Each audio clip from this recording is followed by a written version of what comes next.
Hello, welcome to Stories by Malcolm J. Watt. Today's story is The Trap, a story about beaver trapping and is told from the point of view of the beavers. So here it is, The Trap. Brian Beaver was in his prime. He was the master of a pond of his own making and lived in a fine beaver lodge. His mate and kits treated him with all the respect due to a successful male beaver. Even the predators had not been particularly active.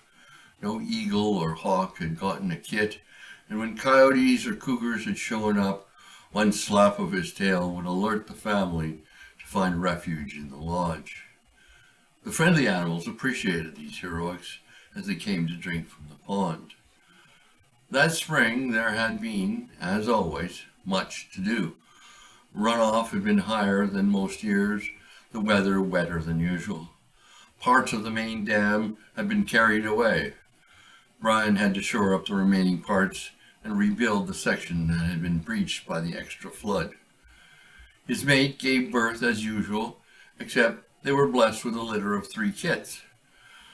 The spring grew into summer, the forest bloomed as the beavers busily brought in the fresh branches that would sustain them over the next winter. The yearlings had set up downstream, establishing a pond, and there was much coming and going between the 2 ponds. The summer wore away in that busy bliss only beavers seemed to thrive upon. Into this paradise, the misfortune of sudden disaster fell on Brian's nearest and dearest. His mate was crushed under a large tree that gave way before she had chewed it to proper dimensions. She had no chance to escape, the tree striking her across the back, breaking her neck instantly. There was nothing Brian could do. She was dead by the time he reached her. A similar accident the year before had nearly killed Brian, his good fortune being the tree landed on his tail. His mate had rescued him, something he couldn't do for her. The coyotes would have a feast when they found her. He went back to the lodge to tell the kits. At least they had been weaned, though it would take another 6 months before they were full grown. They were motherless, and it would be up to Brian to ensure that they became adults. The kits were grief-stricken, but stoic. That night they heard the coyotes howling over their spoil. By morning her remains had disappeared so thoroughly as if she had never been. The kits responded to their mother's death by applying themselves to the great effort needed to collect enough food for them to last the winter. That endeavor consumed the time of the entire family until October freeze-up gave the pond a solid ice surface. Beavers are not agile beyond their natural water element. Travel after freeze-up is restricted to forays under the ice to stockpiles of tender branches. The lodge provides a dry, warm place where even the worst blizzard cannot penetrate. Beavers enjoy their winter confinement by playing beaver games or telling beaver stories. Brian and his growing kits were no different. They played and made up stories from all the beaver lore that they knew. As winter settled in, a new creature appeared in the region of the pond. Brian saw it by chance when he poked his head through a lead in the pond ice. The creature walked on 2 legs, and it was covered in fur and skin taken from buffalo and deer. It smelled bad, too. On its back was a hump. Brian was in awe of this creature. He had never seen anything like it. It walked up onto the ice, going right up to Brian's lodge. It removed the hump on its back, taking a strange stick that he used to smash the ice above the main entrance of the lodge.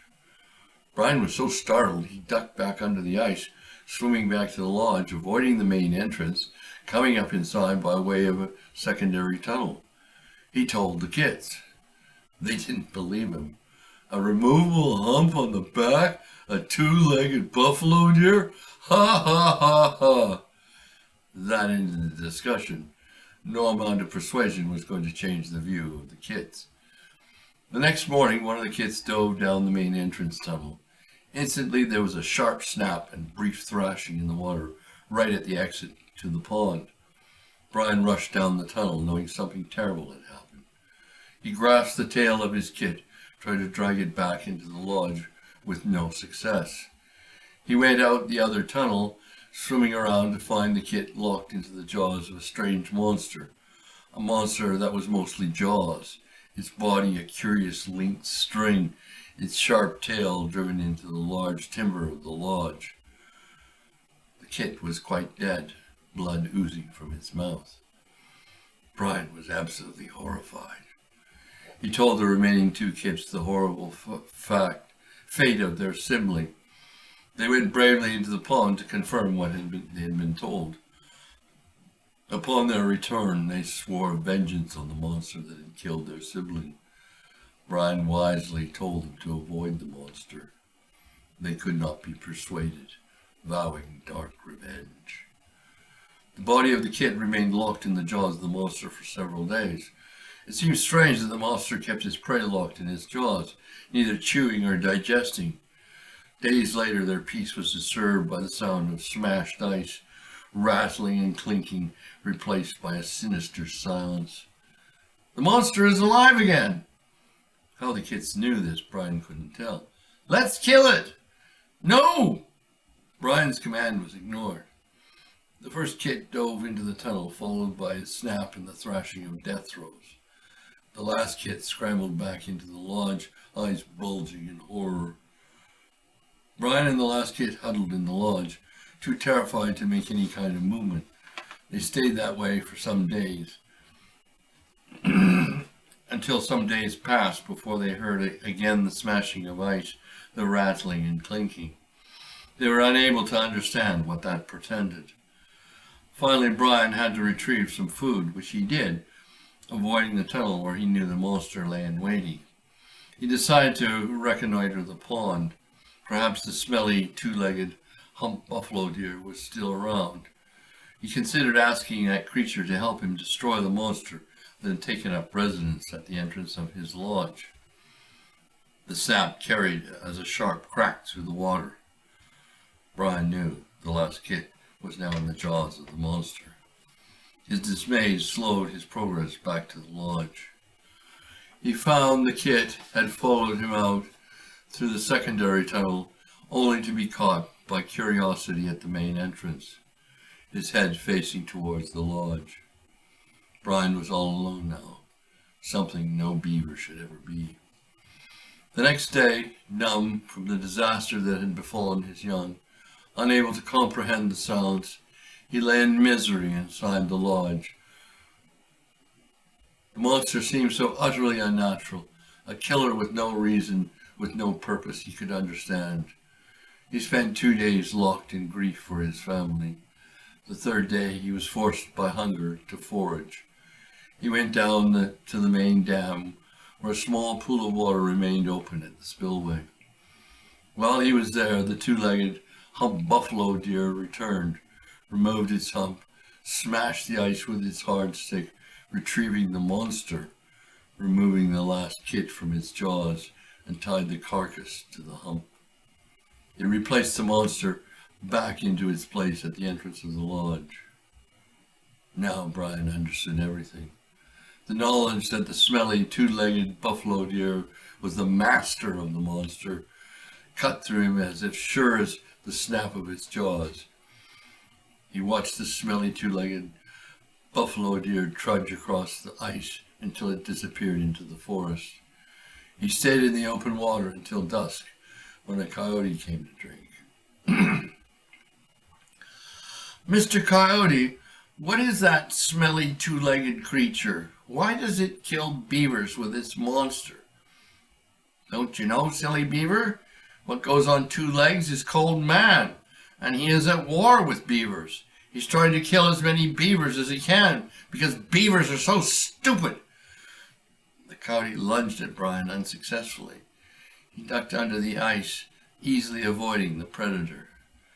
"Man," thought Brian as he swam back to the lodge, "what a strange, smart adversary for beavers." An idea crept into Brian's brain.